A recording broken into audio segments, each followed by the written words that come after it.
ধন্যবাদ প্রত্যেকে আবার আমার ইউটিউব চ্যানেলে স্বাগত। আজকের ভিডিওতে আমরা এই কয়েকটি বিষয় নিয়ে আমরা আলোকপাত করতে চলেছি। প্রথমে দ্বিঘাত করণী সূচকের আকারে প্রকাশ, অর্থাৎ একটি করণী অর্থাৎ রুট একে আমরা সূচকীয় আকারে কীরূপভাবে রূপান্তর করতে পারি সেই সম্পর্কে ধারণা আমরা আনার চেষ্টা করব এই ভিডিওতে।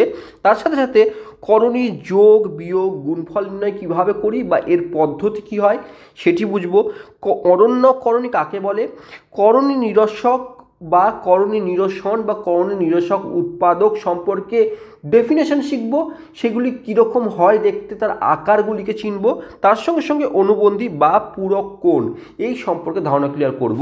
কারণ আজকে এই ভিডিওটি খুব ইম্পর্টেন্ট একটি ভিডিও হতে চলেছে, কারণ এই বিষয়ে যারা আমরা পূর্বের ডেফিনেশন আগের ভিডিও দেখোনি তারা আগের ভিডিওতে আমরা আলোচনা যেগুলি করেছি সেগুলি হচ্ছে অমূলদ সংখ্যার ধারণা, মানে পূর্বের ভিডিওতে আমরা এটি আলোচনা করেছি অমূলদ সংখ্যার ধারণা, দ্বিঘাত করণীর ধারণা এবং কিছু গুরুত্বপূর্ণ সংজ্ঞার মধ্যে আমরা শিখেছি যে করণীর ডেফিনেশন, সদৃশ্য করণী কাকে বলে, শুদ্ধ করণী কাকে বলে, মিশ্র করণী কাকে বলে, অসদৃশ্য করণী কাকে বলে, সরল করণী এবং যৌগিক করণী কাকে বলে, এই সম্পর্কে একটি ধারণা আমরা আগের ভিডিওতে কিন্তু করেছি। এখন আমরা যদি এগাতেই হয় তাহলে আমরা এগাচ্ছি এইভাবে। আমরা শুরু করব আজকে যে দ্বিঘাত করণী বা সূচকের আকার কীরকম হতে পারে।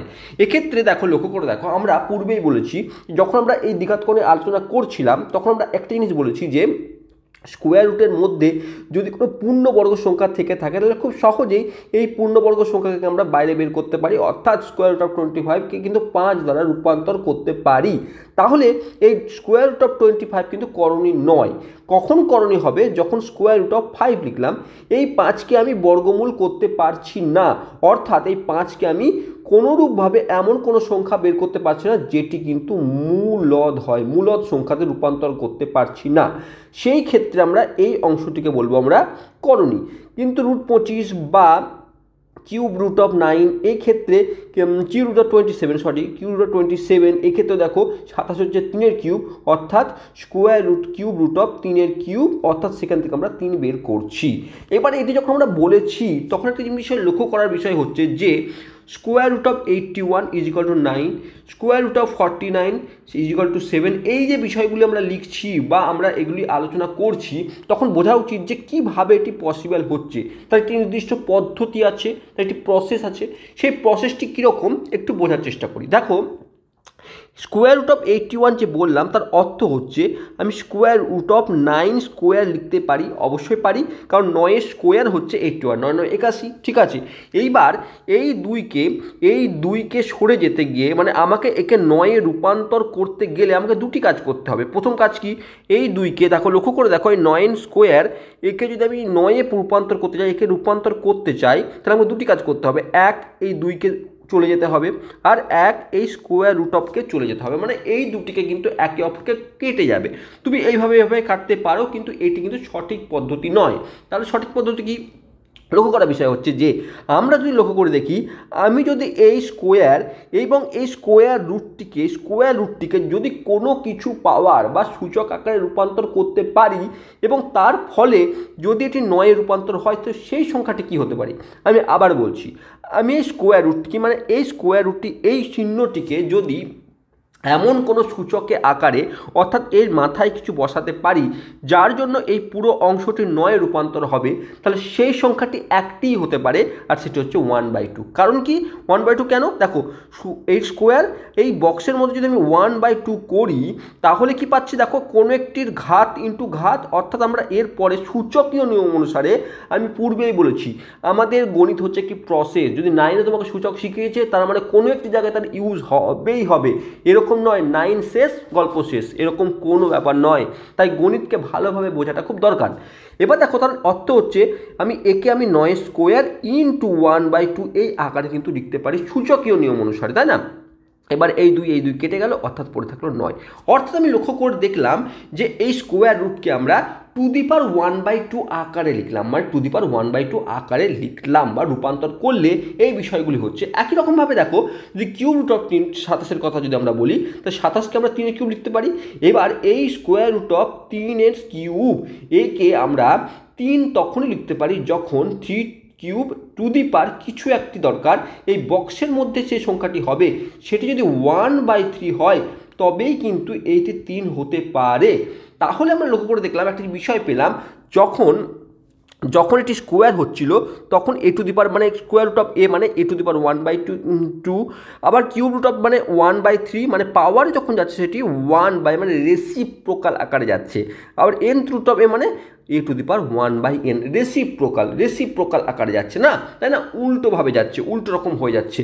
তাহলে এই যে পদ্ধতি, এইটিকে আমরা বলবো এটি সূচকীয় আকার, অর্থাৎ স্কোয়ার রুট বা কিউব রুট বা nth রুটকে আমরা এই সূচকীয় আকারে রিপ্রেজেন্ট করতে পারি। এটি কেন দরকার, কেন সেটি আমরা পরে ধীরে ধীরে বুঝবো। এখন আমরা একটি জিনিস বুঝলাম যে স্কোয়ার রুটকে যদি আমরা সূচকীয় আকারে নিয়ে যাই তাহলে আমরা টু দি পাওয়ার 1/2 আকারে লিখবো, কিউব রুট অফকে 1/3 আকারে লিখবো এবং nth রুট অফকে 1/n। এরকমভাবে যদি 1/4 হয় তাহলে 1/4 মানে ফোর্থ রুট অফ হলে 1/4 হবে, এরকমভাবে কিন্তু চলতে থাকবে।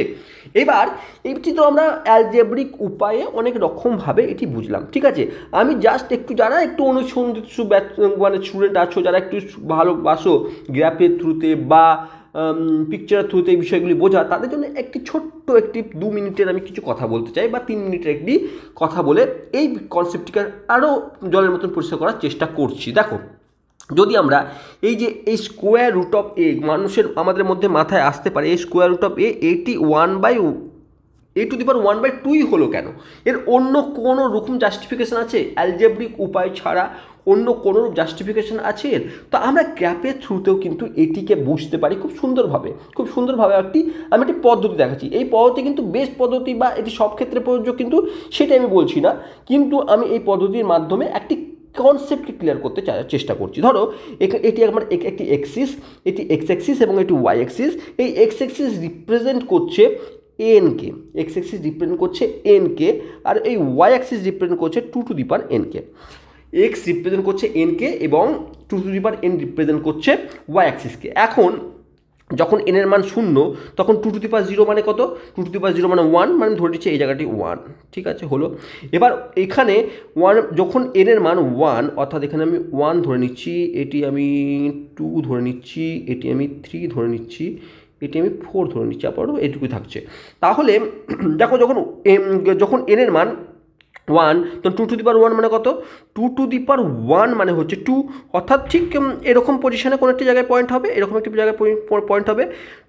2 টু দি পাওয়ার, যখন এন এর মান 2 তখন 2 টু দি পাওয়ার মানে 2 টু দি পাওয়ার 4, অর্থাৎ কোনো একটি এরকম জায়গায় তার একটি মান হতে পারে। আবার 2 টু দি পাওয়ার 3 মানে এন যখন 3 তখন 2 টু দি পাওয়ার 3 মানে 8, অর্থাৎ ধরে নিচ্ছি আমি এরকম জায়গায় হতে পারে, তার বেশি দূরে হতে পারে, আমি মোটামুটি একটা আইডিয়া করে বলছি। আর 2 টু দি পাওয়ার 4 মানে 16 মানে এরকম কোনো একটি জায়গায় হতে পারে। তো এরকমভাবে চলতে থাকবে। ওকে, খুব ভালো কথা, পয়েন্টগুলো ঠিক আমি ধরে নিলাম। লক্ষ্য করার বিষয় হচ্ছে, ধরো দেখো এটি কত, এটি এখন কি 16, এটি কত 8, এটি কত 4, এটি কত 2, আর এটি কত 1, তাই তো? 2 টু দি পাওয়ার 0 মানে 1। এবার লক্ষ্য করার বিষয় হচ্ছে যে একটি প্যাটার্নকে লক্ষ্য করে দেখো, যখন আমি একটি প্যাটার্নকে লক্ষ্য করে দেখো, আমার যদি এইটি বের করতে হয়, এই পয়েন্টটিকে যদি বের করতে হয়, অর্থাৎ 8 পয়েন্টকে বের করতে হয়, আমি এই মিডিলে অর্থাৎ 16 এবং 4-এর মিডিলে যে 8 পয়েন্টটিকে বের করতে চাইছি, এটি একটি প্যাটার্নকে লক্ষ্য করছে। দেখো তার পরের সংখ্যা কত? 16, আর তার আগের সংখ্যা কত? ইন্টু 4। 16 ইন্টু 4 কত? 4 6 24, 4 হাতে 2, 4 হাতে 4, 5 6 64। স্কোয়ার রুট অফ 64 কত? 8 8 64। তাহলে এই যে অংশটি পাচ্ছি স্কোয়ার রুট অফ 16 ইন্টু 4 কিন্তু পাচ্ছি, অর্থাৎ মিডিলে, এক্স্যাক্টলি মিডিলে একটি প্যাটার্ন লক্ষ্য করছি, যেটি তার দুই পাশে দুইটি পয়েন্টের গুণফল, দুটি মানের গুণফলের স্কোয়ার রুট অফ, ঠিক আছে। একই রকম এই 4কে যদি লক্ষ্য করে দেখি, যদি এই প্যাটার্নটিকে ফলো করছে কিনা। 4কে আমি লক্ষ্য করি, যদি আমি 4-এর এই পাশে কী আছে? 8 আছে, এই পাশে কী আছে? 2 আছে, এক্স্যাক্টলি তার মাঝে কিন্তু 4 অবস্থিত, এক্স্যাক্টলি মাঝে হতে হবে। এবার দেখো, তাহলে আমরা 2 করছি, কী পাচ্ছি? 8 2 16, 4 4 16, খুব ভালো কথা। আবার একই রকমভাবে 2কে যদি লক্ষ্য করে দেখি, 4 ইন্টু 1 পাচ্ছি, খুব ভালো কথা। এইবার এই যে 1 এবং 0-এর মিডিলে যদি একদম এক্স্যাক্টলি মিডিলে কত হতে পারে? 0.5 মানে 1/2 হতে পারে, এর এক্স্যাক্টলি মিডিলে 1/2 হতে পারে, মানে 1/2 হতে পারে, মানে 0.5 হতে পারে। তাহলে তার জন্য এখানে কোনো একটি পয়েন্ট পাওয়া যাবে, সেই পয়েন্টে কিন্তু একটি প্যাটার্নকে লক্ষ্য করবে। কোন প্যাটার্নকে? ঠিক এইভাবে। তার পরেরটি কী আছে? পরেরটি 2 আছে, এদিকে কত আছে 1 আছে, 2 × 1 তো স্কোয়ার রুট অফ 21। আমরা কি এখানে কি বের করলাম, এখানে আমরা বের করলাম 2⁴1/2 এর ভ্যালু বের করতে চাইছি আমরা। লক্ষ্য করে দেখো আমরা এখানে n এর ভ্যালুকে আমরা কনসিডার করেছি x কে, তাহলে আমরা এর যে ভ্যালুটি বের করছি কত 2⁴1/2 কে বের করছি, আর তার মানটি কি দিচ্ছে স্কোয়ার রুট অফ একে ভালোভাবে লিখলে স্কোয়ার রুট অফ 2। তাহলে আমরা বুঝতে পারছি যে এই প্যাটার্নের উপর বেস করে আমরা বলতে পারছি যে হ্যাঁ exactly 2⁴1/2 exactly square root of 2কে রিপ্রেজেন্ট করছে। আমি জাস্ট গ্রাফিক্যালি এটা বোঝাবার চেষ্টা করলাম। অ্যালজেব্রিক উপায়ে তোমরা তো রীতিমতো করেই থাকো, তাই না? তো আশা করছি ভালো লাগবে, বুঝতে ফিল করতে সুবিধা হবে। এবার আমরা নেক্সট কনসেপ্টে আসছি।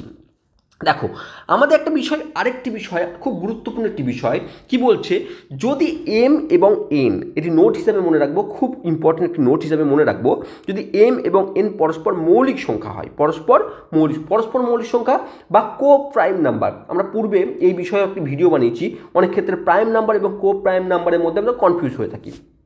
দুটি পরস্পর মৌলিক সংখ্যার অর্থ হচ্ছে এদের মধ্যবর্তী গসাগু, অর্থাৎ যদি কোনো সংখ্যা ধরো একটি সংখ্যা 3 এবং একটি সংখ্যা 5 ধরলাম, এরা পরস্পর মৌলিক সংখ্যা তখন হবে যখন এদের মধ্যবর্তী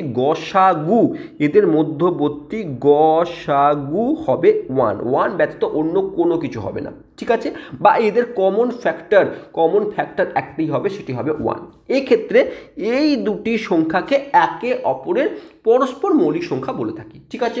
এবার m এবং n যদি পরস্পর, এখানে m n কেন এইভাবে বলেছে, কারণ এখানে আমরা যেমন 3 পেলাম, সেটা অন্য সংখ্যাও হতে পারতো না, 5 এবং 7ও হতে পারতো, বা 2 এবং 3ও হতে পারতো। এরকম অসংখ্য কো প্রাইম নাম্বারের কিন্তু সেট তুমি পেয়ে যাবে, বা কো প্রাইম নাম্বারের এরকম পেয়ার পেয়ে যাবে। তাহলে আমাকে m n দ্বারা বুঝিয়েছে এরকম যে সেটি পরস্পর মৌলিক সংখ্যা হতে হবে, তার সাথে সাথে এটি পূর্ণবর্গ সংখ্যা যদি না হয় তাহলে স্কোয়ার রুট অফ m এবং স্কোয়ার রুট অফ n অসদৃশ্য হয়ে থাকবে। অসদৃশ্য মানে কি, মানে যাদের অমূলদ অংশ সেম নয়। লক্ষ্য করে দেখো এটি যেমন আমরা বললাম কো প্রাইম নাম্বার, এবং এটি দুটি পূর্ণবর্গ সংখ্যা নয়, তাহলে স্কোয়ার রুট অফ 3 এবং স্কোয়ার রুট অফ 5 এই দুটি কিন্তু অসদৃশ্যকরণী।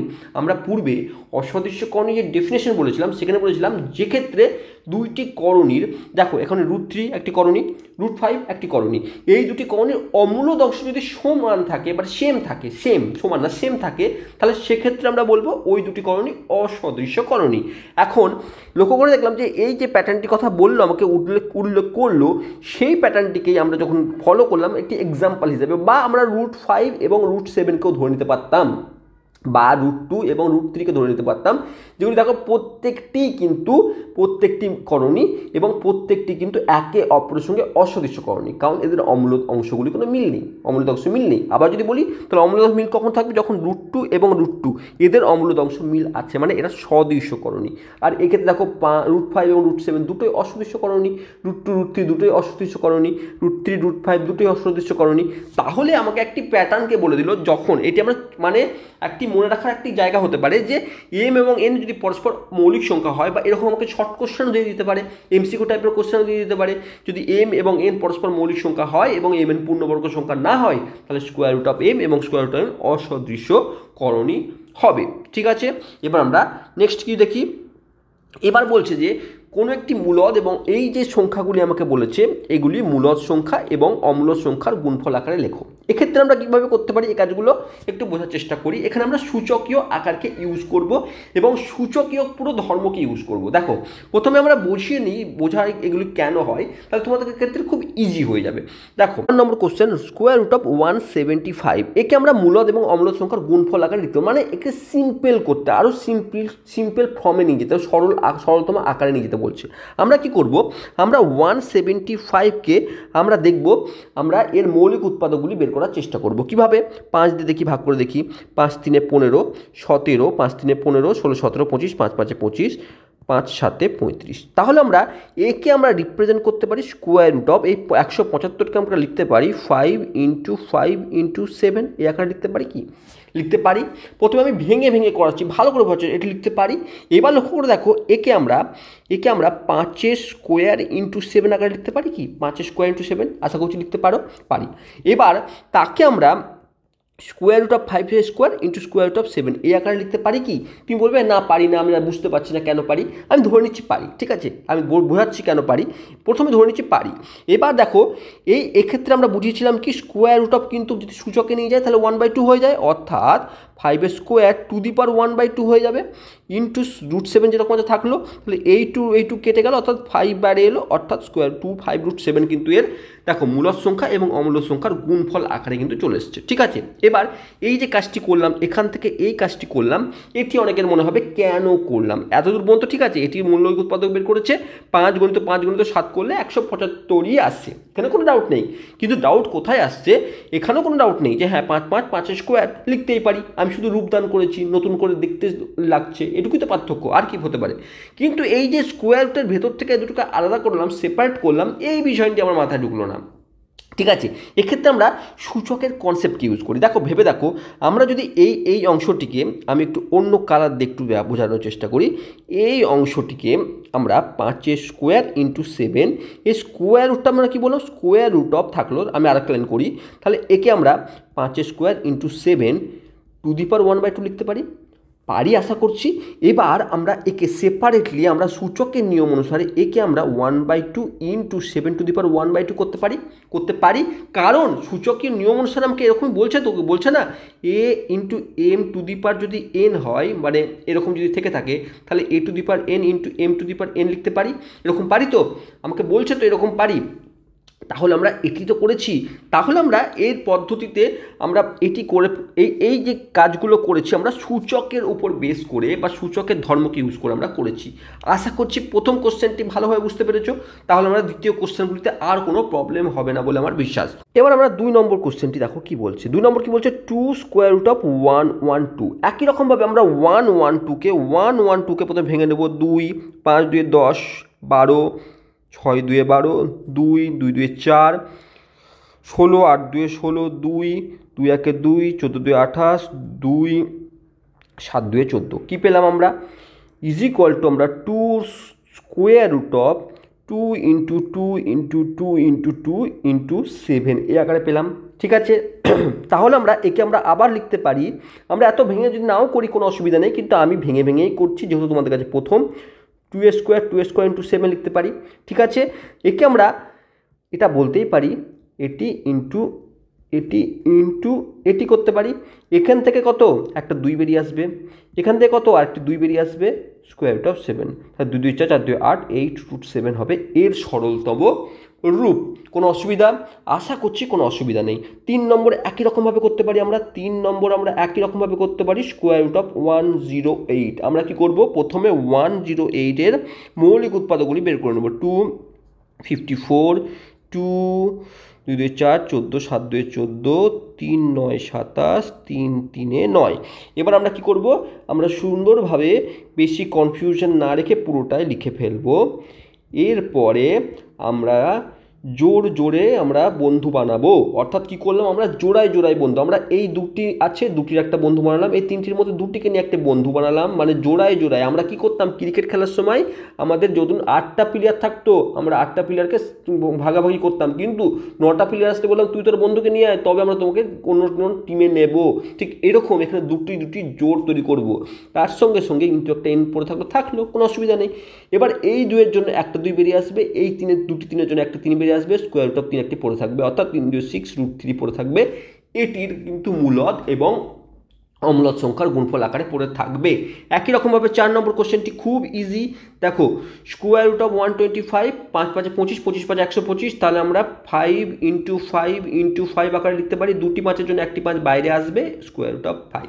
কিসের উপর বেসিসে, কিসের ধর্মের উপর বেরিয়ে এলো আমরা আর বোঝালাম না, আমরা বোঝালাম যে সূচকীয় নিয়মকে এখানে ইউজ করে, সেই জন্য বললাম আমরা স্কোয়ার রুটটাকে যদি আমরা পাওয়ার বা সূচকের ফর্মে নিয়ে যাই তাহলে সেটি দেখতে কেমন হয় সেটিকে বোঝানোর জন্য আমি এতটা সময় নষ্ট করেছিলাম। কারণ কি, কারণ এটি আমাদের প্রয়োগ হবে, এখানে আমাদের সেটি প্রয়োগ হবে। এবার আমরা নেক্সট আমরা কি আছে, লাস্ট কোশ্চেন আছে 5 রুট 119, তাহলে আমাদের 5 নম্বর কোশ্চেন হচ্ছে 5 রুট 119।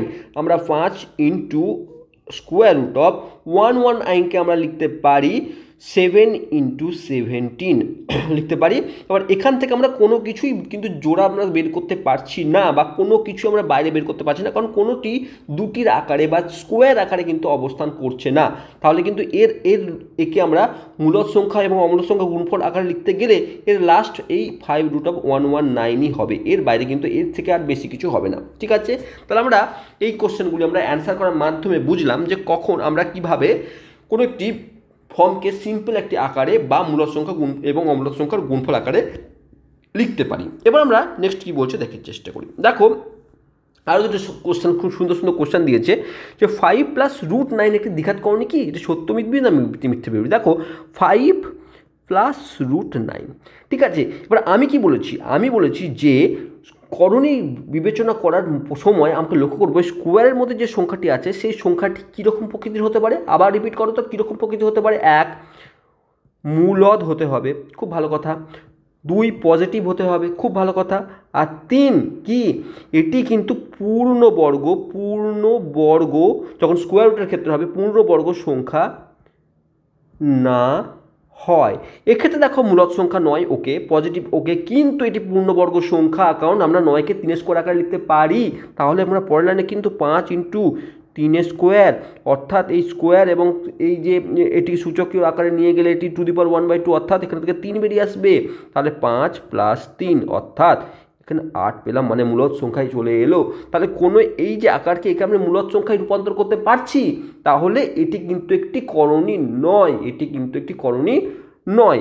তাহলে এক্ষেত্রে এইটি একটি দ্বিঘাত করণী যেটা বলেছে এটা কিন্তু পুরোপুরি মিথ্যা স্টেটমেন্ট। ঠিক আছে, পরেরটি যে কোশ্চেনটি বলেছে আমাকে যে √50 + √18 এরা কি সদৃশকরণী। তাহলে আমি কী করতে হবে, সদৃশকরণী দেখতে গেলে কী করতে হবে, সর্বপ্রথমে একে একটি লঘিষ্ঠ আকার বা সুন্দর একটি ফর্মে আমাকে রিপ্রেজেন্ট করার চেষ্টা করতে হবে। কীরকম, √50কে আমি লিখতে পারি কি 5 × 50, আমরা 50কে কী করতে পারি 5 × 10 = 50, অর্থাৎ 5 × 2 = 10, অর্থাৎ আমরা 5 × 5 = 25, 25 × 2 = 50, অর্থাৎ আমরা এখান থেকে 5√2 লিখতে পারি। কীভাবে, এই 2টি 5-এর জন্য 5-এর স্কোয়ার, সেখান থেকে আমরা 5 বেরিয়ে এলো, একটি রুট থাকলো। একই রকমভাবে 18, 9 × 2 = 18, তাহলে 3 × 3 = 9, 9 × 2 = 18, এই দুটি 3-এর জন্য একটি 3 বাইরে বেরিয়ে এলো 2। তাহলে আমরা লক্ষ্য করে দেখছি, এইবার আমরা যদি কম্পেয়ার করি যে 5√2 এবং 3√2 এই দুটির মধ্যে এরা সদৃশ্য না অসদৃশকরণী। কি বলেছি, সদৃশ্য এবং অসদৃশকরণ নির্ণয় করা হয় তাদের অম্লদ সংখ্যাকে দেখে।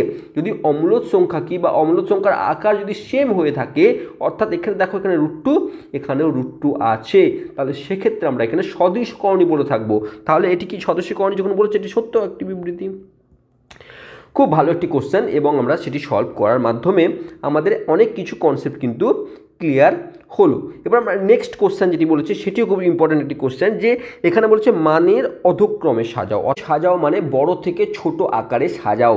সেক্ষেত্রে আমরা কি করতে পারি, দেখো এরকম টাইপের কোশ্চেনের ক্ষেত্রে প্রথমে কি বলছে 9th√7 এবং 6√5 আর ⁵√2। এক্ষেত্রে মাথায় রাখবো এটির কথা অর্থ কি, এটির কথা হচ্ছে 7⁴1/9, এর কথা অর্থ কি 5⁴1/6, আর এটির কথা হচ্ছে 2⁴1/3। ঠিক আছে, প্রথমে কি করলাম, আমরা এই চিহ্নগুলিকে আমরা প্রথমে সূচকীয় আকারে নিয়ে গেলাম। ঠিক আছে, সূচকীয় আকারে নিয়ে গেলাম। এবার লক্ষ্য করে দেখার বিষয় হচ্ছে যে আমাকে এই যদি নিচের যে হরে 9, 6 এবং 3 এদের যদি লসাগু বের করি, কেন বের করি আমি বলছি। দেখো 9, 6 এবং 3-এর লসাগু কত হবে, 9, 6 এবং 3 এর আমরা যদি লসাগু বের করতে পারি, লসাগু আমরা প্রত্যেকে জানি লসাগু করে বের করতে হয়, 9, 6, 3, 3 × 3 = 9, 3 × 2 = 6, 3 × 1 = 3, আর কিছু হবে, আর কিছু হবে না। তা 3 × 3 = 9, 9 × 2 = 18, অর্থাৎ এদের মধ্যে লসাগু হলো 18, অর্থাৎ আমাদের এই 9, 6, 3-এর মধ্যে লসাগু হলো 18। আমরা কি করব, আমরা লক্ষ্য করব আমরা এই প্রত্যেকটিকে ⁻18 করে দেবো। কেন করলাম, এবার দেখো আমরা কি করব যে প্রত্যেকটি সংখ্যা ⁻18 করে দেব। কারণ কি প্রত্যেকটি সংখ্যাকে যখন আমি ⁻18 করব, সংখ্যাটির রূপ চেঞ্জ হবে ঠিকই, কিন্তু সংখ্যাগুলি নিজের যে অবস্থান সেমই রাখবে। কারণ তুমি 2 স্কোয়ার এবং 3 স্কোয়ার এই আকারে আছে, ধরো আমি কথার কথা বলছি, মানে 2 স্কোয়ার মানে 4 এবং 3 স্কোয়ার মানে 9 আকারে আছে ধরে নিচ্ছি।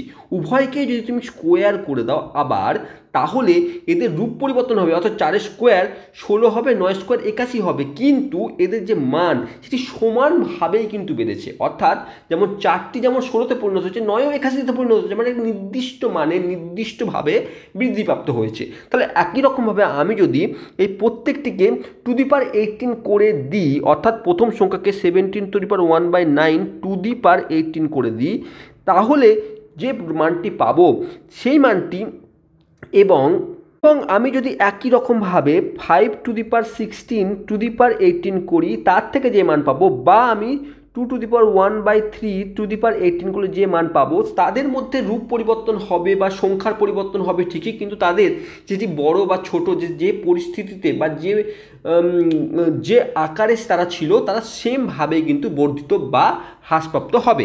এখন এখানে আমরা যদি দেখি, তাহলে 7⁻1/9 ইন্টু 18, মানে 9 2 18, অর্থাৎ 7 স্কোয়ার মানে 49 এর মান বের হচ্ছে। একই রকমভাবে এক্ষেত্রে 5⁻1/6 ইন্টু 18, 6 3 18, তাহলে 5 কিউব মানে হচ্ছে 125। আর একই রকমভাবে এটি 2⁻1/3 ইন্টু 18, 3 6 18, 2⁻6 মানে হচ্ছে 64। তাহলে কি পাচ্ছি আমরা? যদি এখন মানের অধক্রমে সাজাই, তার অর্থ হচ্ছে বড় থেকে ছোট সংখ্যা 125 গ্রেটার দেন 64 গ্রেটার দেন 49, অর্থাৎ 125 কোথা থেকে এসছে? 125 এসছে 5⁻1/6 থেকে, অর্থাৎ গ্রেটার দেন সেটি কত?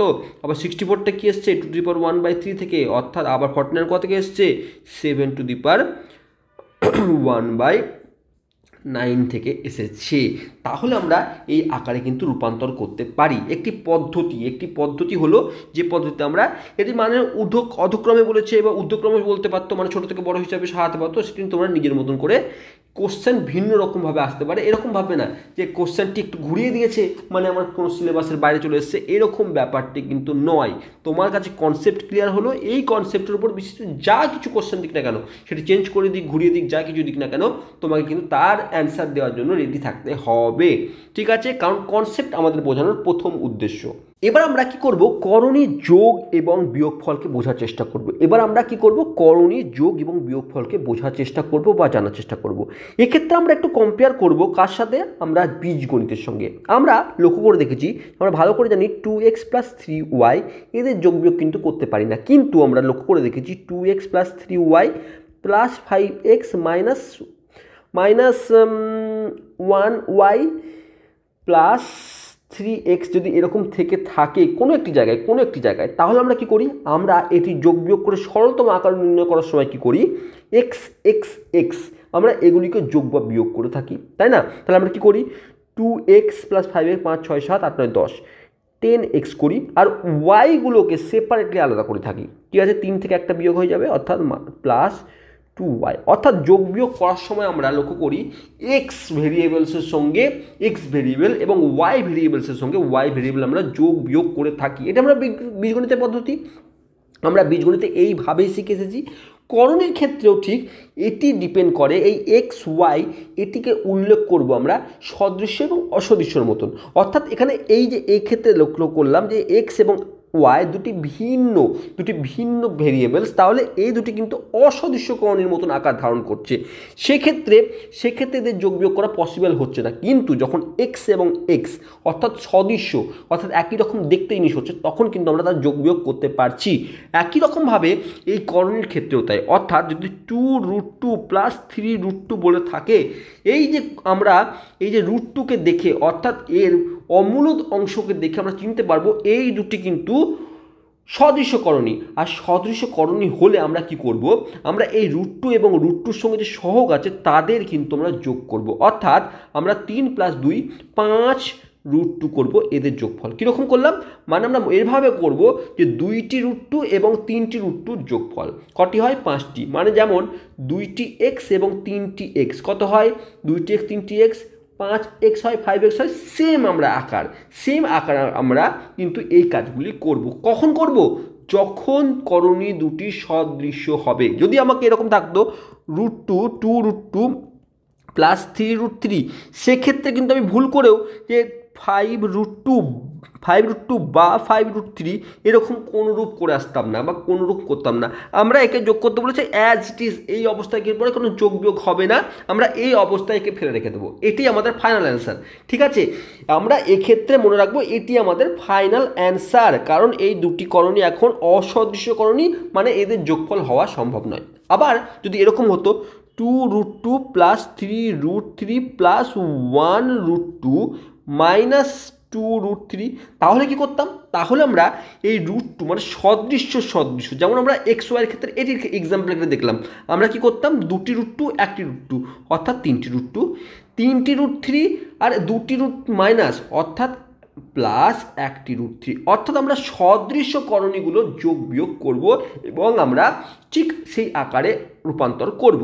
সেক্ষেত্রে দেখো প্রথম ফর্মুলাটি কি বলেছে, এইভাবে বোঝার চেষ্টা করেছে। এখানে m n মূলদ সংখ্যা, ঠিক আছে, এবং এ এখানে √a দেখো, এখানে দেখো দুটির ক্ষেত্রে দেখো মূলত, এখানে দুটির ক্ষেত্রে দেখো এই দুটি যে করণী, এই দুটি করণী কিন্তু সদৃশ্য করণী, কারণ √a দুটির ক্ষেত্রেই আছে, তাহলে এই দুটি করণী কিন্তু সদৃশ্য করণী। সেক্ষেত্রে কী করলাম? আমরা এদের যে সহগগুলি m এবং n এদের যোগফল করলাম এবং আমরা এর মান বের করলাম, যেটি আমরা এই ক্ষেত্রে দেখিয়েছি।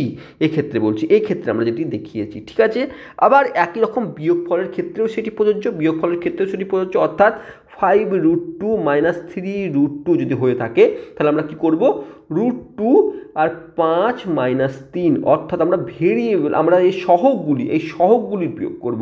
অথবা আমরা এরকম বলতে পারি 5টা √2 থেকে 3টে √2 বাদ দিয়ে দাও, অর্থাৎ 2টি √2 পড়ে থাকবে। তুমি যেভাবে তুমি নিজের মতন করে বুঝে নিতে পারো কেন, আমরা বীজগণিতে এক্স ওয়াইয়ের উপর বেস করে যেরকম বুঝেছি সেইভাবেই একই রকমভাবে বুঝবো।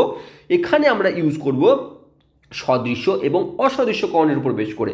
যে ক্ষেত্রে আমরা অমূলদ অংশগুলি সমান, সেক্ষেত্রে আমরা যোগ বিয়োগ করতে পারবো, যেক্ষেত্রে না সেক্ষেত্রে আমরা পারবো না বা আমরা করব না।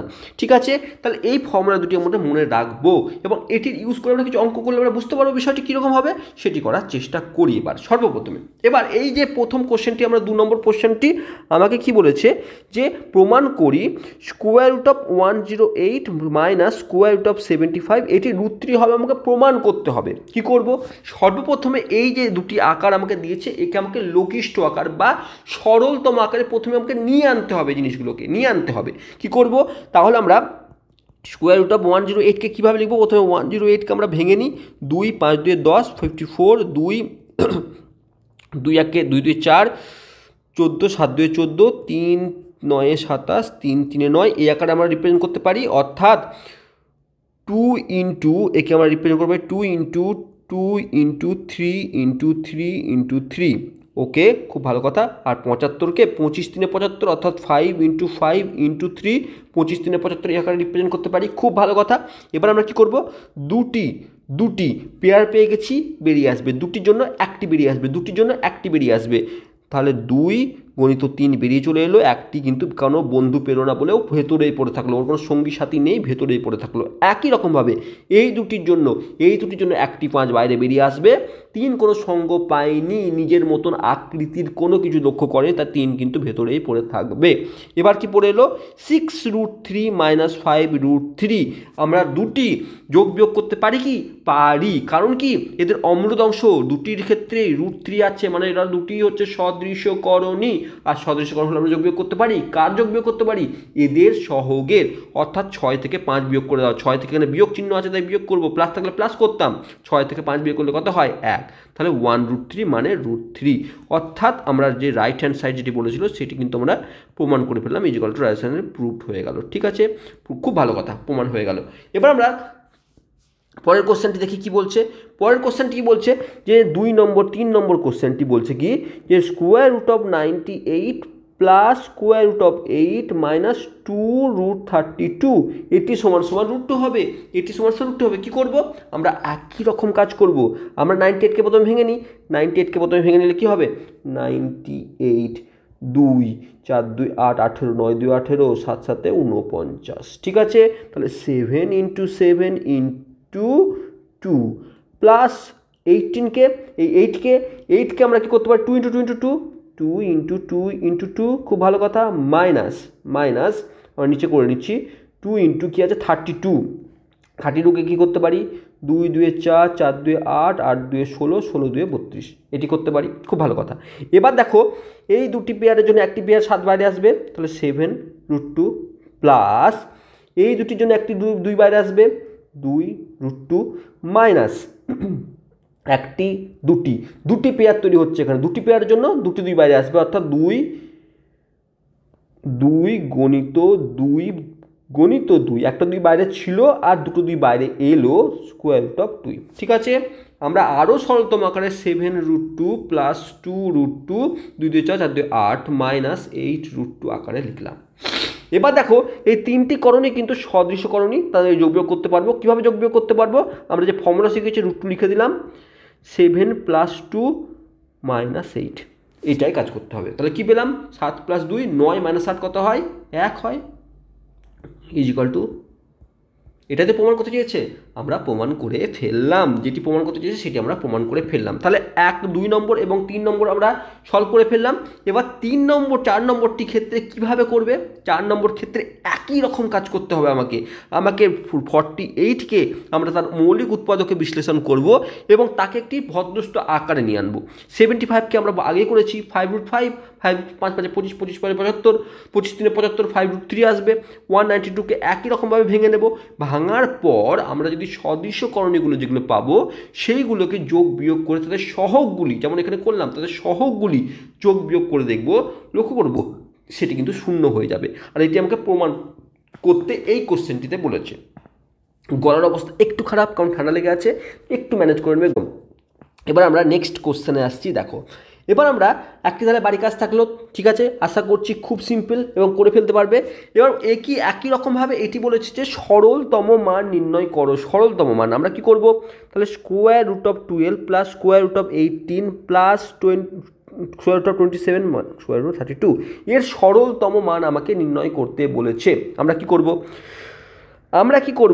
একে আমরা লিখি 3 4 12, 3 × 2 × 2 18, 9 2 18, 3 3 9, 9 2 18, 27, 3 9 27, মানে 3 × 3 × 3 32, 2 2 4, 4 2 8, 8 2 16, 16 2 32, এই আকারে কিন্তু লিখতে পারি। ঠিক আছে, এই দুটির জন্য একটি 2 বাইরে এলো, √3 থেকে গেল, প্লাস এই দুটির জন্য একটি 3 বাইরে এলো, √2 থেকে গেল, এই দুটি 3-এর জন্য একটি 3 বাইরে এলো, প্লাস আছে একটি 3 থেকে গেল, একটি 2টি 3 4টি মাইনাস 2 × 2, দুটি 2 বাইরে এসছে, স্কোয়ার রুট অফ 2 থেকে গেল।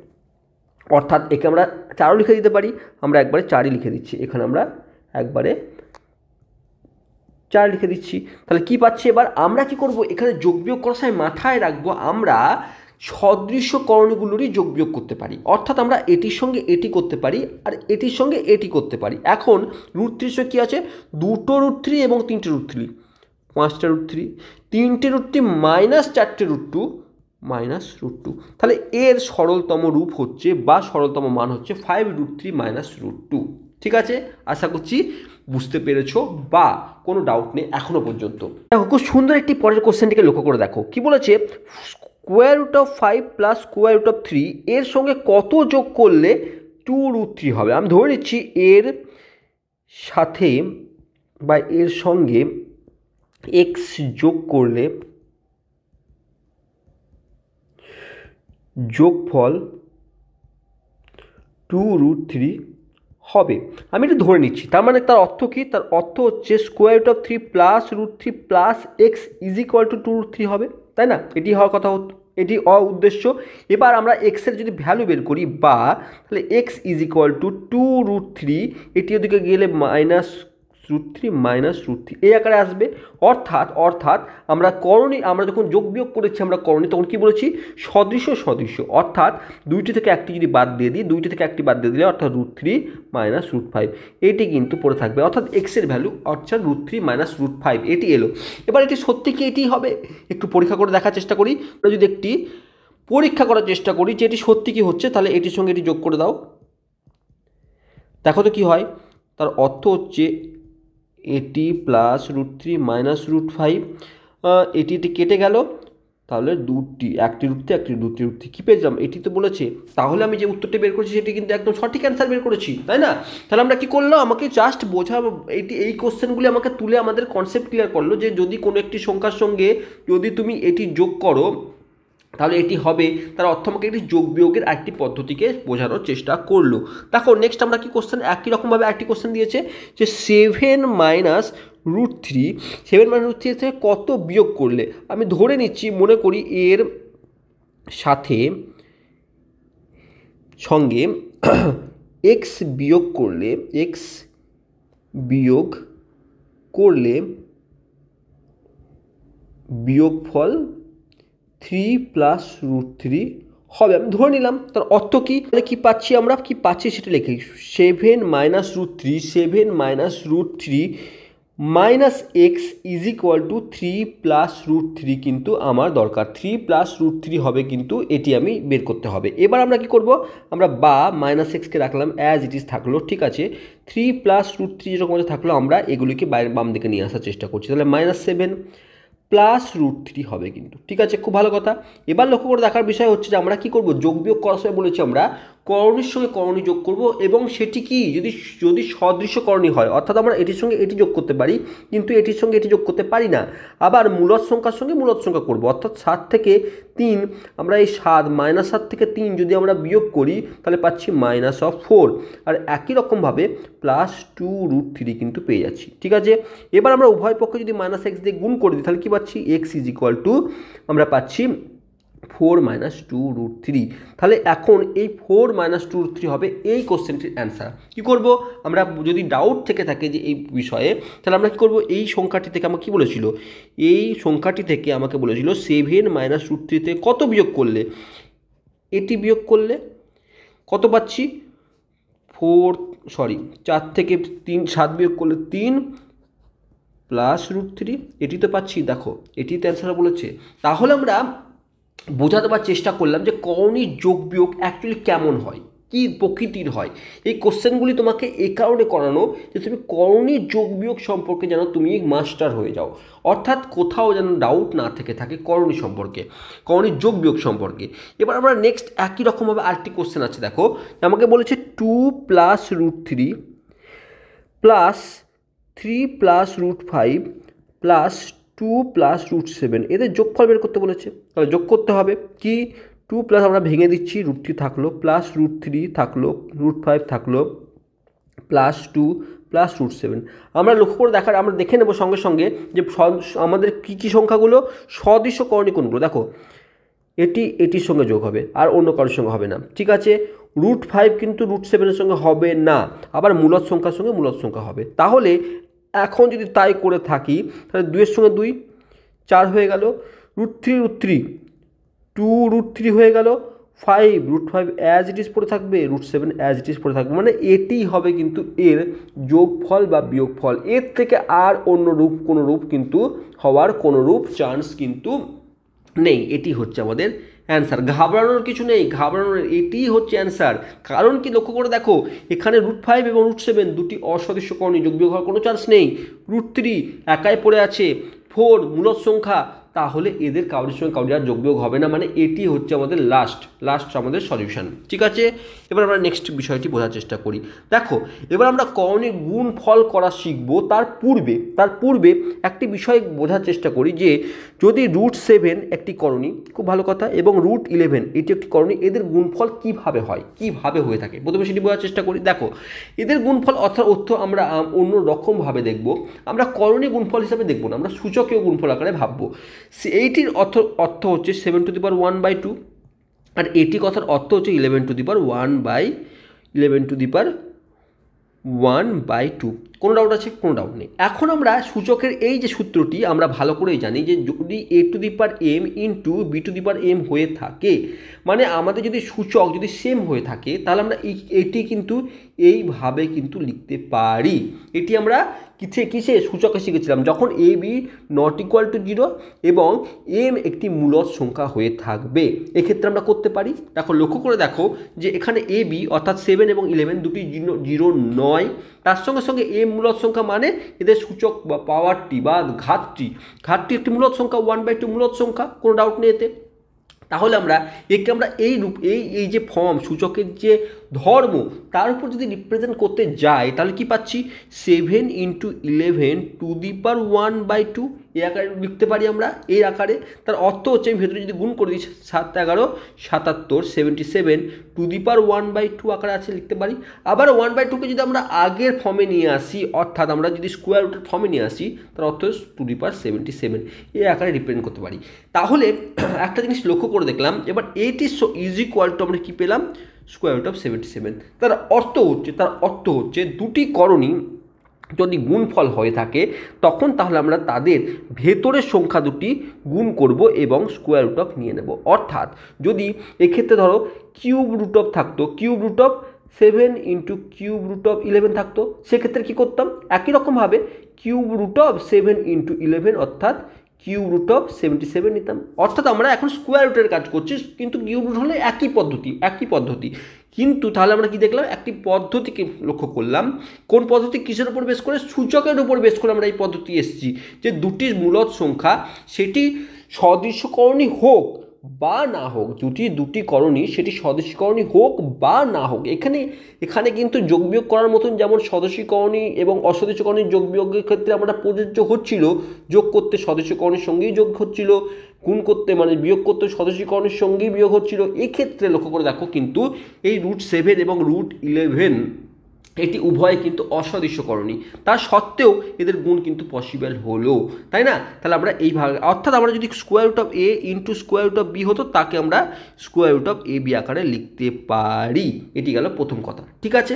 এবার যদি সেম হয়ে যেত অর্থাৎ আমরা যদি সদৃশ্য হয়ে যেত তাহলে কি হতো? অর্থাৎ আমি square root of 7 × square root of 7 যদি হতো তাহলে কি হতো? তার অর্থ হচ্ছে আমি একে লিখতে পারতাম 7 × 7 এই ফর্মের উপর বেস করে বা এই কনসেপ্টের উপর বেস করে। তার অর্থ হচ্ছে স্কোয়ার রুট অফ 7 স্কোয়ার অর্থাৎ 7, অর্থাৎ দুটি সদৃশকরণের গুণফল করা হয় তাহলে সেটি কিন্তু মূলদ ফর্মে বা মূলদ আকারে কিন্তু চলে আসে। এবার সব ক্ষেত্রে না হতে পারে কিন্তু চলে আসে বা আমরা এই আকারে চলে আসে। তাহলে গুণফলের পদ্ধতি সেম, সেটি সদৃশকরণী হোক বা অসদৃশকরণী হোক, তাদের যে গুণফলের যে ফর্মুলা বা গুণফল করার যে ধর্ম সেটি কিন্তু দুটির ক্ষেত্রেই সেম, ঠিক আছে। এবার আমরা নেক্সট সেটি বোঝার চেষ্টা করি। দেখো প্রথম ক্ষেত্রে দেখো আমি যেটা বললাম যে সদৃশকরণীর ক্ষেত্রে কি হচ্ছিল, যখন এই দুটি সদৃশকরণীর মধ্যে আমরা গুণ করছিলাম আমরা লিখছিলাম কি যে ধরো আমি বলছি 2√3 × 5√3 এই দুটি দ্বারা গুণ করছি। আমরা কি করব? প্রথমে আমরা কাজ হচ্ছে মূলদের সঙ্গে মূলদ গুণ করে দেবো, অর্থাৎ আমরা 2 × 5 করব। তার সাথে সাথে আমরা কি করব স্কোয়ার রুট অফ আমরা কি করব 3 × 3 করব, স্কোয়ার রুট অফ 3 × 3 করব। তার অর্থ কি? এটি থেকে একটা 3 বেরিয়ে আসবে অর্থাৎ 2 × 5 × 3 5 × 10 10 3 30 এটি হবে অ্যান্সার। এই ক্ষেত্রে আমরা কী করলাম? আমরা মূলদ অংশগুলি গুণ করলাম এবং স্কোয়ার রুটের ভেতরের আমরা অংশগুলি কিন্তু গুণ করলাম। এটি কিন্তু সদৃশকরণের ক্ষেত্রে এই ফর্মুলাটি ইউজ করলাম। এবার অসদৃশকরণের ক্ষেত্রে সেম যেমন 2√3 প্লাস এই ইন্টু এখানে আমরা গুণ করছি ইন্টু 3√5 মানে এই দুটি অসদৃশকরণী আমরা কি করব মূলদ গুণ করবো অর্থাৎ 3 × 2 = 6 স্কোয়ার রুট অফ 3 × 5 অর্থাৎ 6√15 হবে এর অ্যান্সার। অর্থাৎ এই গুণ করার সময় আমরা মাথায় রাখবো মূলদ সংখ্যার সঙ্গে মূলদ সংখ্যা গুণ করব এবং স্কোয়ার রুটের মধ্যে আমরা ভেতরের দুটি অংশ কিন্তু গুণফল করব এবং এর মান কিন্তু নির্ণয় করে থাকবো। বোঝাতে পারলাম? স্কোয়ার আমরা তাহলে করণীর গুণফল সম্পর্কে ক্লিয়ার কনসেপ্ট এলো, আশা করছি বুঝতে পেরেছো। যাদের প্রয়োজন তারা স্ক্রিনশট নিয়ে রাখবে, তাদের অনেক সুবিধা হবে। এবার আমরা নেক্সট বিষয়ে আলোচনা করি এই গুণের উপর বেস করে। এবার আমরা কিছু কোশ্চেন তুলি যাতে আমাদের কনসেপ্ট আরও ক্লিয়ার হয়ে যায়। দেখো 3⁻1/3 এক নম্বর কোশ্চেনে যদি আমি ধরে নিই 1 নম্বর এর কোশ্চেনটা 3⁻1/2 সঙ্গে আমাকে কী বলেছে √3 গুণ করতে বলেছে। সিম্পল কথা হচ্ছে 3⁻1/3 মানেও কি স্কোয়ার রুট অফ 3 এদের গুণফল কী বলেছি আমি স্কোয়ার রুট অফ নিয়ে নাও ভেতরে দুটি গুণ করে দাও অর্থাৎ স্কোয়ার রুট অফ 3 স্কোয়ার অর্থাৎ 3। এত ডিটেলসে দরকার নেই, তুমি নিজেই বুঝতে পারছো, কিন্তু আমি ডিটেলসে এই কারণে বলছি যে তোমাদের প্রত্যেকটা স্টেপ বোঝার দরকার আছে, তাই না? আমরা এই বিষয়টি আগেই বুঝেছি যে দুটি পেয়ার থাকলে সেখান থেকে একটি পেয়ার বেরিয়ে আসে, বা আমরা এটির কথার অর্থ এটি এবং এটির কথার অর্থ এইটি, কিন্তু এটি আমরা গুণের ক্ষেত্রে আমরা প্রয়োগ করব। আবার কি দেখ বলছে, 2√2 এর সঙ্গে কত গুণ করলে 4 পাবো, এর সঙ্গে কত গুণ করলে 4 পাবো, এর সঙ্গে আমি ধরে নিচ্ছি এক্স গুণ করলে 4 পাবো, আমি ধরে নিচ্ছি এক্স গুণ করলে 4 পাবো, ঠিক আছে? তাহলে এক্সের ভ্যালু কত, 4/2√2, 2 2 4, ঠিক আছে? এই দুইকে আমি √2 × √2 আকারে লিখতে পারি। ভালো করে বোঝার চেষ্টা করো, আমি খুব তাড়াতাড়ি কাজটি করলাম কিন্তু বোঝাবার চেষ্টা করব। এবার এই কাজটি আমি খুব তাড়াতাড়ি করেছি কিন্তু বোঝাবার চেষ্টা করি। দেখো এখানে আমরা করণীয় নিরসন ইউজ করতে পারতাম, যেহেতু আমরা করণীয় নিরসন এখনো শিখিনি সেখানে আমরা ইউজ করলাম না। লক্ষ্য করে দেখো, আমরা এক্ষেত্রে অন্যরকমভাবে আমরা আমরা এটা দেখেও করতে পারতাম। দেখো 2√2 এর সঙ্গে কত গুণ করলে 4 হবে, তার অর্থ 2 এর সঙ্গে এই 2 এর সঙ্গে আরেকটি 2 গুণ করতে হবে, আর এই 2 হতে গেলে এই রুটকে 2 হতে গেলে আরেকটি রুটকে গুণ হতে হবে, তবেই √2 গুণ করলে কি হবে, 2 হবে, তাই না? গুণফল অনুসারে, কারণ কি √2 × √2 হলে 2 × 2 অর্থাৎ স্কোয়ার, অর্থাৎ 2 আসবে, 2 2 4 হয়ে যাবে, ঠিক আছে? এবার এক্ষেত্রে আমরা কি করলাম, আমরা যে কোশ্চেনটি বলেছে 2√2 সঙ্গে কত গুণ করলে 4 হবে, তাহলে ধরে নিচ্ছি এক্স গুণ করলে 4 হবে। এক্সের ভ্যালু কি পাচ্ছি আমরা, 4/2√2, 2 2 কেটে গেল, তাহলে 2/√2। এখন এই 2কে আমরা খুব ভালোভাবে √2 × √2 আকারে লিখতে পারি। কারণ কি এই পদ্ধতিতে, কারণ এটির অর্থ হচ্ছে 2 × 2, তার অর্থ হচ্ছে 2 স্কোয়ার, তার অর্থ হচ্ছে 2। তাহলে এই √2কে আমরা 2কে আমরা এই আকারে লিখতে পারি। সেটি লিখলাম, কেন লিখলাম, কারণ এই √2 কেটে গেলে উপরে আমার √2 পড়ে থাকবে, ঠিক আছে? তাহলে এই কোশ্চেন আমরা এইভাবে সলভ করতে পারি। এবার আমরা নেক্সট কোশ্চেনে যাচ্ছি। দেখো কি বলেছে, 3√5 এবং 5√3 গুণফল নির্ণয় করো। 3√5 × 5√3। আমরা কাজ কি বলেছি, মূলদের সঙ্গে মূলদ গুণ করে দাও, অর্থাৎ 5 3 15।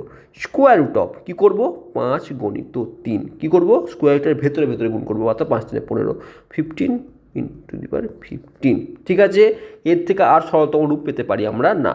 এবার আমরা নেক্সট কোশ্চেন কি বলছে, square root of 6 × square root of 15 = x√10 বলে এক্সের মান নির্ণয় করতে বলেছে, ঠিক আছে? আমাকে এক্সের মান নির্ণয় করতে বলেছে। তাহলে আমরা কি করতে পারি, আমরা বাম পক্ষে আমরা কাজ করতে পারি, বা বাম পক্ষে আমরা কি করতে পারি, ভেতর গুণ করে, মানে 15 6 90, তাই তো? 15 6 90, 5 6 30, 3 90।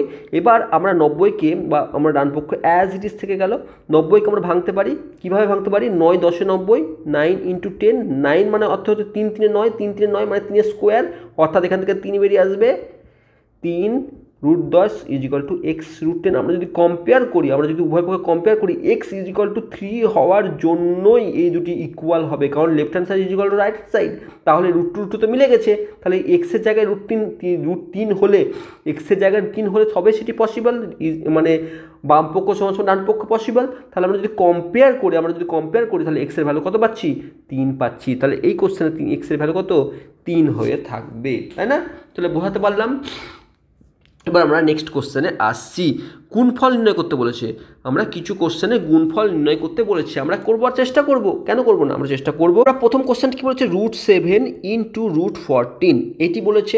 আমরা এটি কিভাবে রিপ্রেজেন্ট করব, দেখো আমরা একে কি করতে পারি, দেখো এই পরের লাইনে আমরা √7 করলাম, এই 14কে আমরা 7 2 14 করতে পারি, অর্থাৎ 7 × 2 করতে পারি। তার অর্থ আমরা √7 × √7 × 2 করতে পারি, তাই না? পারি না?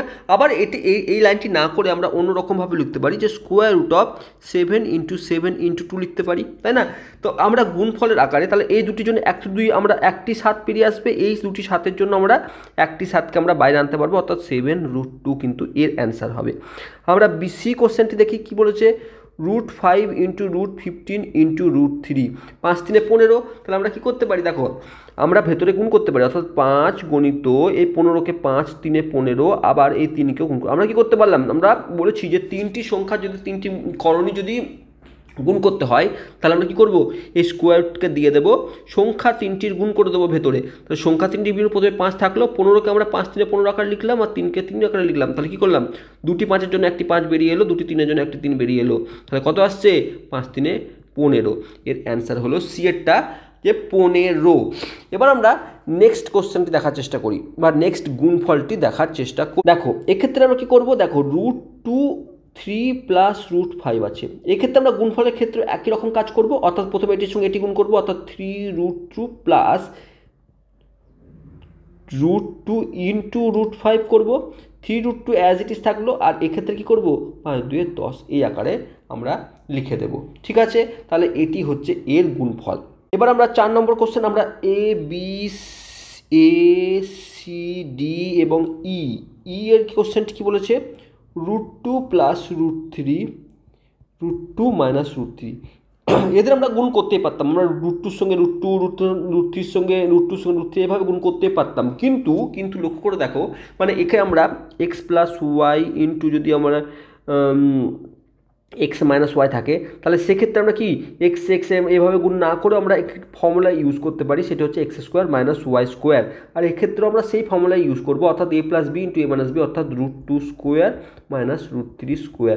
√2² মানে 4, -3√3² মানে √2² মানে 2, √2² মানে 2, আর √3² মানে 3, অর্থাৎ -1 হবে এর অ্যান্সার, -1 হবে এর অ্যান্সার।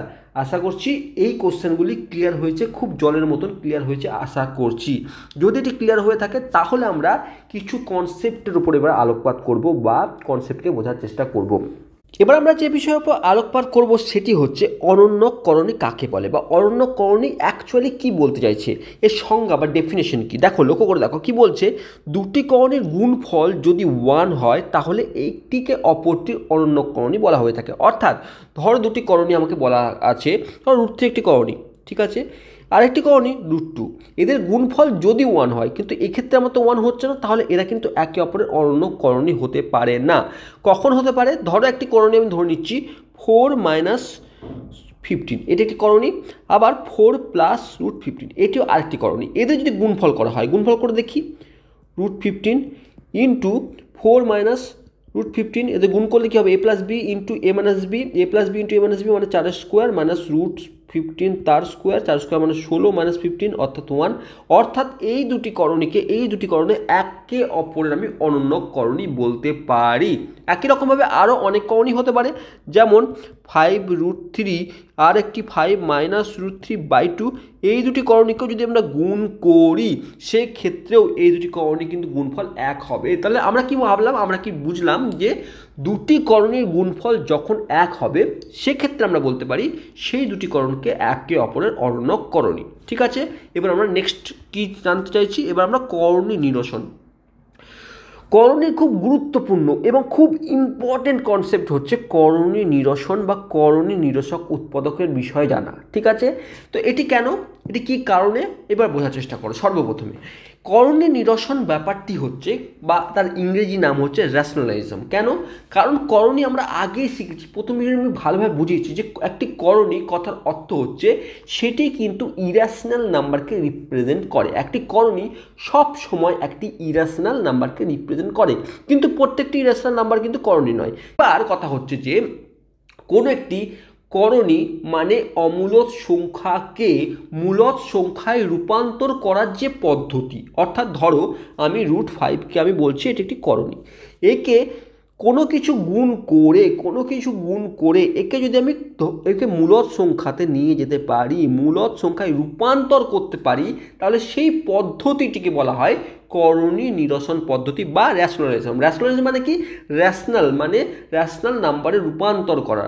ঠিক আছে, ইরাশনাল ছিল তাকে র্যাশনাল রূপান্তর করা, কি করে, যোগ বিয়োগ গুণ ভাগ করে নয়, গুণ করে, কোনো একটি সংখ্যা দ্বারা গুণ করে যদি আমি এটি করতে পারি তাহলে সেই পদ্ধতিকে বলা হয় আমার করণী নিরসন। কি বলেছে, কোনো করণীর সঙ্গে অথবা একাধিক করণীর যোগ বিয়োগ থাকলে, অর্থাৎ এই √5কে বললাম, বা 2 + √3 হতে পারতো, বা √2 + √3 হতে পারতো, এই প্রত্যেকটি কিন্তু করণী।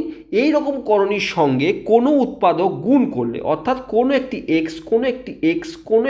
x সেই এক্সটি যা কিছু হতে পারে, যা ইচ্ছা তাই হতো না কেন, একটি যদি গুণ করার পর যদি এর যে মান বা এর যে ভ্যালু এটি যদি মূলদ সংখ্যায় নিয়ে যেতে পারি, এদের যে ভ্যালু সেটি যদি মূলদ সংখ্যা নিয়ে যেতে পারি, তাহলে এই যে পদ্ধতিটি, এই পদ্ধতিটিকে বলা হয় কিন্তু করণী নিরসন পদ্ধতি।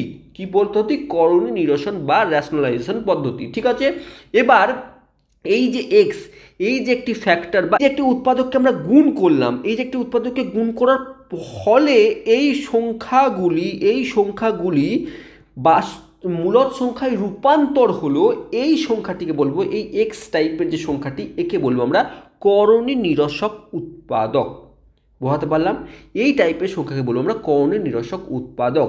এবার আমি বোঝার চেষ্টা করি। দেখো √5 এটি একটি অমূলদ সংখ্যা বা করণী।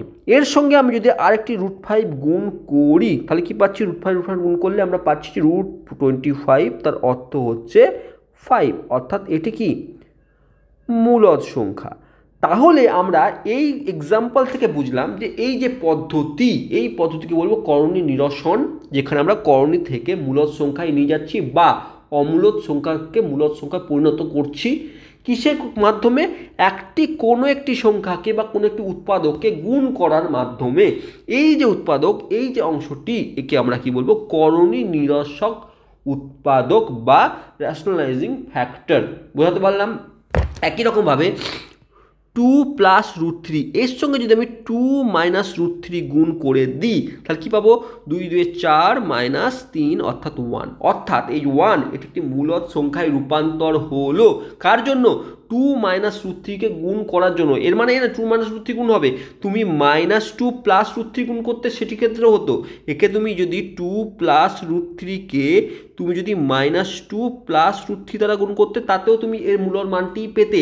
তাহলে এই এখন এর ক্ষেত্রে দেখো, এর ক্ষেত্রে এই সংখ্যাটির ক্ষেত্রে এটিও কিন্তু করণী নিরসক উৎপাদক, এটিও কিন্তু করণী নিরসক উৎপাদক।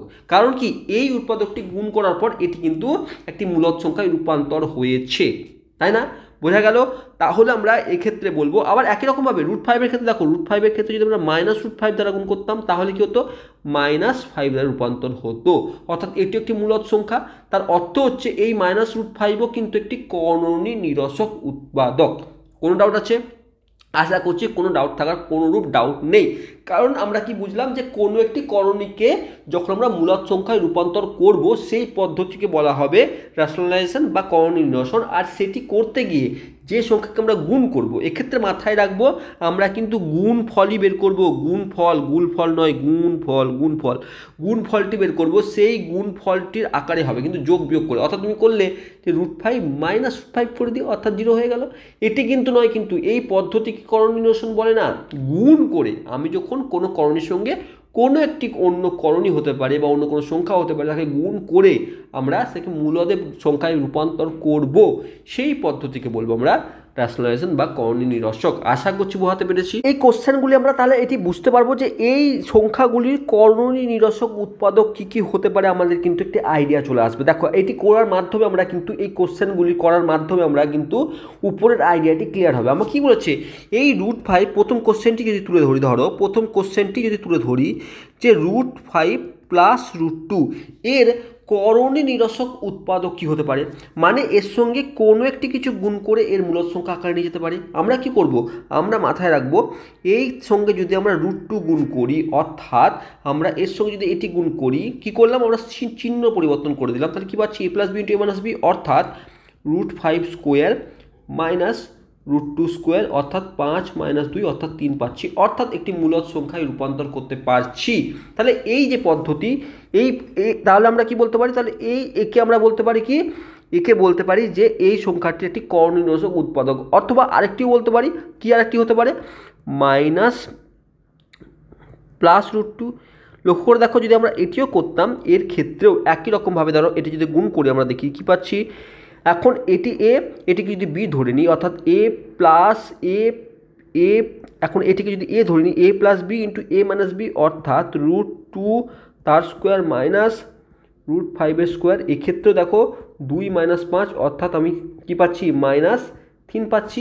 অর্থাৎ লক্ষ্য করে দেখো যে আমরা এর 5 + √2 দুইটি করণীয় নিরসক উৎপাদক পেয়ে থাকছি। একই রকমভাবে আমরা এর ক্ষেত্রেও কী করতে পারি, 2 নম্বর কোশ্চেনটি দেখো 13 + √6 এর ক্ষেত্রে দেখো আমি যদি 13 - √6 দ্বারা গুণ করি তাহলে পাচ্ছি কি a + b m - b মানে 13 স্কোয়ার -√6 এর স্কোয়ার, আর √6 এর স্কোয়ার মানে 6 হবে, তো 13 স্কোয়ার - 6 মানে একটি মূলদ সংখ্যা হবে, অর্থাৎ একে আমরা করণীয় নিরসক উৎপাদক বলবো এই সংখ্যাটির। একই রকমভাবে তুমি বুঝতে পেরে গেছো যে এটির কি হবে বা এটির কি হবে। এবার যখন আমরা এই দুটি কোশ্চেন করলাম এবং খুব ইজিলি বলে দিলাম যে এটির করণীয় নিরসক উৎপাদক এটি এবং এটির করণীয় নিরসক উৎপাদক এটি, তখন স্বাভাবিকভাবে তোমাদের মধ্যে অনেকে কোশ্চেন আসবে যে এটি তো আপনি ইজিলি বলে দিলেন ঠিকই আছে, কিন্তু আমার পক্ষে ইজিলি এটি বের করা কিন্তু পসিবল নয়, কারণ আমি প্রথম শিখছি, আমি কিভাবে বের করব যে এইটির করণীয় নিরসক উৎপাদক কী হবে বা এটির এগুলি কীভাবে নির্ণয় করব, তার কোনোরূপ ফর্মুলা বা কোনো কিছু আইডিয়া যদি নাই থাকে আমি কিভাবে বের করব। তাহলে এক্ষেত্রে আমরা একটি কনসেপ্টকে ইউজ করব যে দেখো, যদি ধরো কখনো আমাদের করণীর আকার যদি √√ এর আকারে যদি থেকে থাকে, অর্থাৎ এই আকারে যদি থেকে থাকে, সেক্ষেত্রে এর করণীয় নিরসক উৎপাদক হবে সে নিজেই এবং কে ইন্টু রুটে, যেখানে কে একটি অশূন্য মূলদ সংখ্যা। কি বললো, ধরো আমি যদি বলছিলাম √5 এর করণীয় নিরসক উৎপাদক কী হতে পারে, 1 এ নিজেই, অর্থাৎ √5। যদি আমি √5 থেকে গুণ করি √5কে, তাহলে আমি কী পাবো, 5, মানে করণীয় নিরসক উৎপাদক, কারণ গুণ করলে মূলদ সংখ্যায় রূপান্তর হচ্ছে। তাহলে এই √5 এর একটি করণীয় নিরসক উৎপাদক হচ্ছে √5। আবার কি বলছে, আরেকটি হতে পারে কে ইন্টু √a, অর্থাৎ আমি 2 × √5ও বলতে পারি, বা 3 × √5ও বলতে পারি, বা 5 × √5ও বলতে পারি। এই প্রত্যেকটি কিন্তু এই √5 এর করণীয় নিরসক উৎপাদক। কারণ কি, দেখো √5 এর সঙ্গে 5 √5 আমি যদি গুণ করি কি আসছে, 5 × 5 অর্থাৎ 25 মূলদ সংখ্যায় রূপান্তর হলো। তাহলে আমরা যখন রুট এর আকারে কোনো করণী থাকবে তার করণীয় নিরসক উৎপাদক আমরা তাকেই বলে থাকবো, এবং কে √a এই আকারে থাকা অন্য যে কোনো সংখ্যাকে বলবো যেখানে কে অশূন্য মূলদ সংখ্যা। এবার আমরা কে অশূন্য মূলদ সংখ্যাকে আমি ধরবো। আবার দেখো, লক্ষ্য করে দেখো, এবার যদি আমাকে যদি এরকম ফর্মে থাকে, এরকম ফর্ম মিনস ধরো আমাকে 2√3 এর করণীয় নিরসক উৎপাদক কী হতে পারে, সেক্ষেত্রেও আমরা বিবেচনা করব ঠিক এর মাধ্যমে, যেমন এখন আমরা করছিলাম যে 2 - √3 এবং -2 + √3 এই দুটি কিন্তু এর করণীয় নিরসক উৎপাদক হয়ে থাকবে। কিভাবে, এই দেখো এর মাধ্যমে আমরা কিন্তু বের করতে পারি। আমরা একটু আগে দেখলাম একটি কোশ্চেন সলভ করার সময় আমরা ঠিক এইভাবে কিন্তু বুঝেছিলাম। একই রকমভাবে যদি এই রকম প্রকৃতির কোনো করণী থাকে, তার অর্থ হচ্ছে ধরো √2 + √3 এই আকারে আছে, তার অর্থ হচ্ছে এর করণীয় নিরসক উৎপাদক কী হতে পারে, এক √2 - √3 হতে পারে, বা √2 + √3 -√2 + √3 এটি হতে পারে, অর্থাৎ এই দুই আকারে কিন্তু হতে পারে। তাহলে আমরা বুঝলাম যে আমি যখন কোশ্চেনটি করছিলাম তখন খুব সহজেই যে বলে দিচ্ছিলাম যে এর করণীয় নিরসক উৎপাদক এটি হবে, দেখো গুণ করে মিলে যাচ্ছে, দেখো মূলদ সংখ্যায় পরিণত হয়ে যাচ্ছে, সেটি বের করলাম এই তিনটি ধারণার উপর বেস করে। অর্থাৎ আমাদের এই 3 ফর্মে যখন করণীকে আমরা দেখতে পাবো, তখন আমরা এর মাধ্যমে, এই যে কনসেপ্ট, এর মাধ্যমে আমরা কিন্তু এর করণীয় নিরসক উৎপাদকগুলি নির্ণয় করতে পারবো। আশা করছি বোঝাতে পারলাম। এইবার এর পরে যে বিষয়টি বোঝার হচ্ছে সেটি হচ্ছে অনুবন্ধীকরণী। এরপরে যেটি বুঝবো আমরা সেটি হচ্ছে অনুবন্ধীকরণী। এই অনুবন্ধীকরণী কি ও তার ডেফিনেশন কি সেটা ভালো করে বোঝার চেষ্টা করি সর্বপ্রথমে, কারণ অনুবন্ধীকরণীকে ইউজ করে আমরা অনেক জায়গায় আমাদের অনেক প্রয়োজন হতে পারে। দেখো ডেফিনেশনটি কি বললো, আর একবার পড়ার চেষ্টা করো। বলছে কোনো মিশ্র দ্বিঘাত করণীর করণীয় নিরসক উৎপাদকের সঙ্গে ওই করণীর যোগফল ও গুণফল উভয়ই যদি মূলদ সংখ্যা হয়, সেই ক্ষেত্রে সে ওই মিশ্র দ্বিঘাত করণীরকে ওই মিশ্র দ্বিঘাত করণীর অনুবন্ধীকরণী বলা হয়ে থাকে তাকে। ঠিক আছে, কি বললো ব্যাপারটি ভালো করে বোঝার চেষ্টা করি। এক্ষেত্রে এই যে করণীয় নিরসক উৎপাদক অর্থাৎ এই যে অনুবন্ধীকরণী বা পূরক করণী, এটি কিন্তু এক প্রকারের করণীয় নিরসক উৎপাদক হয়ে থাকে। মানে এই করণীয় নিরসক উৎপাদকের স্পেশাল একটি টাইপ, অর্থাৎ প্রত্যেকটি অনুবন্ধী করণই কিন্তু একটি করণী নিরসক উৎপাদক হয়ে থাকে, কিন্তু তার উল্টোটা সেটি কিন্তু না হতেও পারে। কারণ কি, এবার আমরা বোঝার চেষ্টা করব। যদি কোনো একটি করণী অর্থাৎ 5, এই করণীর সঙ্গে কোনো একটি সংখ্যা যদি যোগ করা হয় এবং সেই সংখ্যার যদি গুণ করা হয়, উভয়ই যদি মূলদ সংখ্যাকে দিয়ে থাকে, তাহলে এই যে এক সংখ্যাটিকে বলবো আমরা এই সংখ্যাটির অনুবন্ধী বা পূরক করণী। বোঝাতে পারলাম? মানে কোনো একটি করণীর সঙ্গে কোনো একটি উৎপাদক বা কোনো একটি সংখ্যা সেটি যোগ বা গুণ করার পর যদি মূলদ সংখ্যায় রূপান্তর হয়ে থাকে, সেক্ষেত্রে আমরা বলে থাকবো সেই সংখ্যাকে সেই করণীর অনুবন্ধী করণী। বোঝাতে পারলাম?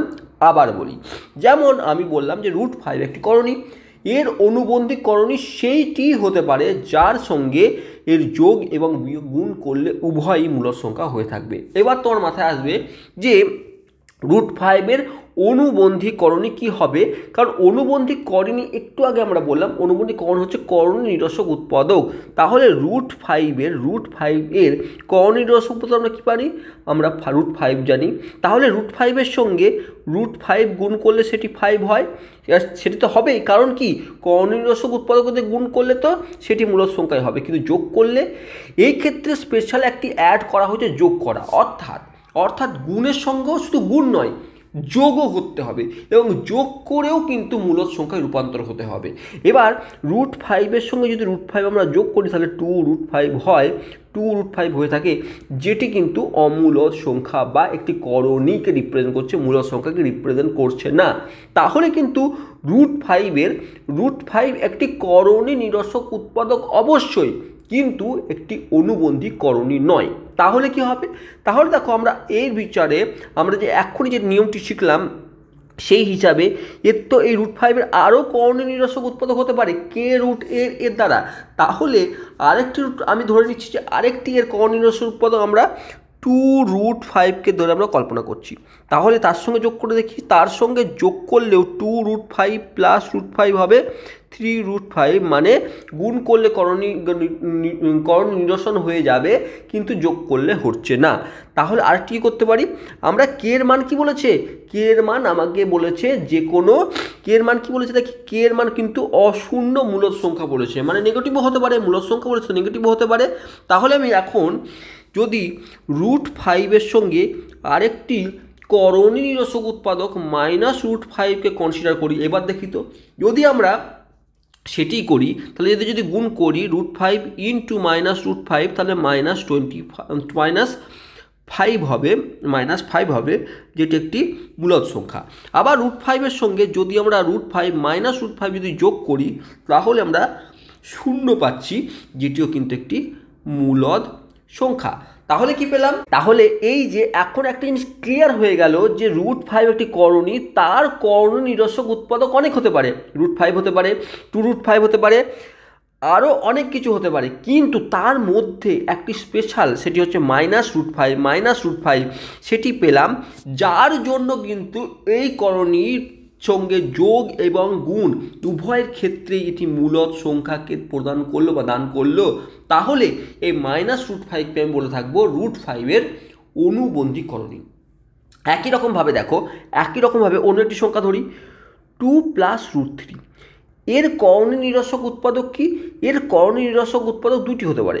এক, আমরা যেটা শিখেছি 2 - √3 আর -2 + √3। এবার লক্ষ্য করে দেখো, আমরা যদি সর্বপ্রথমে এদের কিন্তু এইটি দুটি করণী নিরসক উৎপাদক, এদের গুণ করলে মূলদ সংখ্যা হবে, এই বিষয়ে কোনোরূপ ডাউট নেই। তাহলে যোগ করে দেখতে হবে। সর্বপ্রথমে 2 + √3 + 2 - √3 কেটে গেল, মূলদ সংখ্যা হলো। তাহলে এইটি হবে এই কিন্তু একটি অনুবন্ধী করণী। ঠিক আছে, তাহলে বুঝতে পারলাম। তাহলে কোনো একটি করণীর অনুবন্ধী করণী তাকে বলবো যার সাথে এই করণীটির যোগ এবং গুণ উভয়ই করার পর সেটি মূলদ সংখ্যার রূপান্তর হয়ে থাকে, সেক্ষেত্রে বলে থাকবো।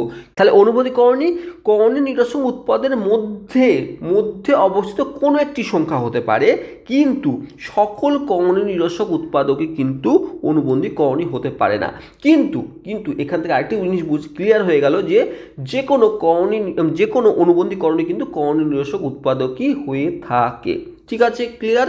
তাহলে আমরা এই আজকের কনজুগেট সার্ট বা অনুবন্ধী করণী কী সেটিও বোঝার চেষ্টা করলাম। এবার আমরা এই নেক্সট ভিডিওতে কী করব, আমরা নেক্সট ভিডিওতে এই অনুবন্ধী করণীকে ইউজ করব, এবার এখান থেকে একে ইউজ করে আরও অনেক কোশ্চেন সলভ করব, এবং তার মাধ্যমে আমরা এই যে ধারণা আজকে যেটি শেখালাম বোঝালাম সেই সব ধারণাগুলির উপর আলোকপাত করব। তো আশা করছি যে ভিডিওটি ভালো লেগে থাকবে, আর যদি কিছু বোঝাতে পেরে থাকি, যদি সামান্যতম তোমাদের কনসেপ্ট ক্লিয়ার করতে পেরে থাকি এই ভিডিওটি বা এই ভিডিওটা পেরে থাকে, তাহলে অবশ্যই কমেন্ট বক্সে লেখো এবং চ্যানেলকে সাবস্ক্রাইব অবশ্যই করো। Thank you for watching.